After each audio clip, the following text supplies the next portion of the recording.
Voilà, retour au cloître Saint-Égonnec, au musée du Loup, un lieu unique en France en compagnie de Marion Levé. Bonjour Marion, Bonjour. vous êtes l'animatrice de ce lieu, alors pourquoi un musée du Loup au cloître Saint-Égonnec? Donc le musée du Loup est ici au cloître Saint-Égonnec puisque la dernière prime à avoir été versée pour avoir tué un loup dans les Monts d'Arrée a été versée en fait ici à un habitant de la commune, Pierre Béréard, en 1884. Donc on chassait le loup.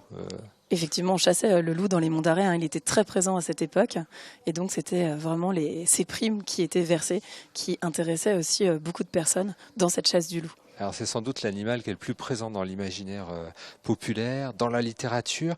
Quel regard vous proposez de porter sur cet animal parfois craint, souvent craint d'ailleurs, et puis parfois aussi qui suscite l'admiration?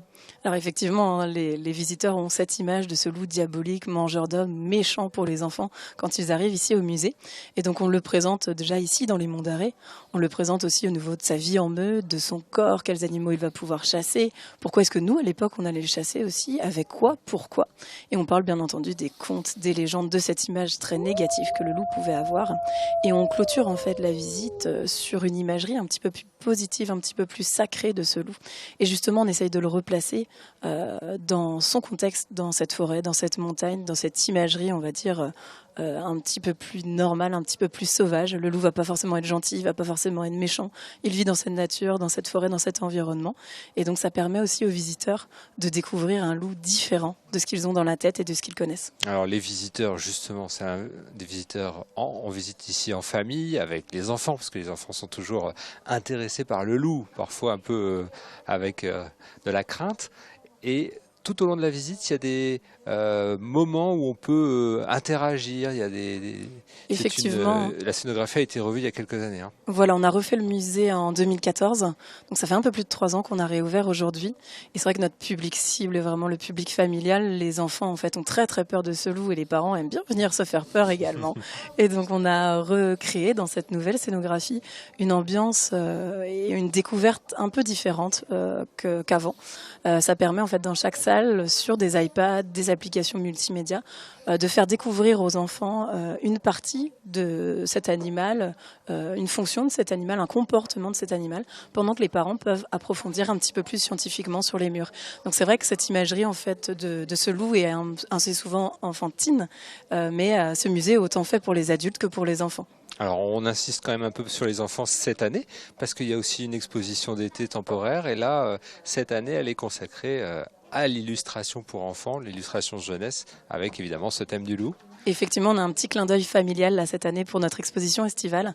Donc sur les illustrateurs jeunesse, comme vous disiez, on a choisi de mettre en avant ces illustrateurs qui sont un peu souvent oubliés de ces livres que l'on peut acheter, de ces livres qu'on peut lire, ces livres justement qui peuvent nous faire peur. Et donc aujourd'hui, on met en avant là sur juillet et août tous les jours dans cette exposition différents illustrateurs. On a plusieurs animations tout au long de l'été où les illustrateurs viennent aussi présenter leur métier. Donc ça permet un petit peu aussi de découvrir ce métier inconnu ou du moins peu connu ou mal connu et de mettre en avant toujours encore ces loups qui ne sont pas forcément méchants.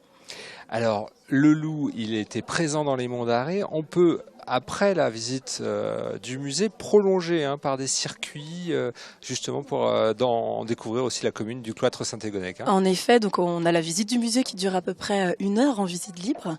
Et après, vous pouvez découvrir la commune du cloître où vous retrouvez des fontaines de loups, des statues de loups, avec le chemin de l'eau, Riboulandour. Donc, ce sont 2 enfants qui trouvent 12 objets dans une malle, 12 objets en lien avec l'eau.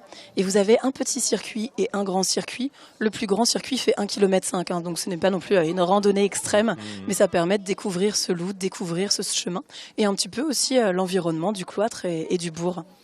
Et Marion, il reste des loups vivants dans les Monts d'Arrée? Donc alors on n'a plus de loup bien sûr présent dans les Monts d'Arrée. Le loup est de retour en France. On a un petit peu plus de 350 loups en France, dans notre pays. Ils ne sont pas encore revenus ici dans les Monts d'Arrée, mais on peut les voir vivants au domaine de Ménezmer, donc qui est à 30 minutes d'ici dans le Finistère. En captivité, donc. C'est ça. Mais ils sont bien présents. Alors merci beaucoup Marion. On rappelle donc que le musée est ouvert jusqu'au 31 août tous les après-midi de 14h à 18h. C'est ça. Puis qu'il y a une rencontre aussi avec un illustrateur. Voilà, il nous reste une rencontre en fait en lien avec notre exposition sur les illustrateurs jeunesse le 22 août à 15h30. C'est l'illustrateur Blind qui viendra présenter son métier et donc comment il passe du dessin au crayon gris à la reproduction au livre sur ordinateur. Merci beaucoup, Merci Marion. à vous.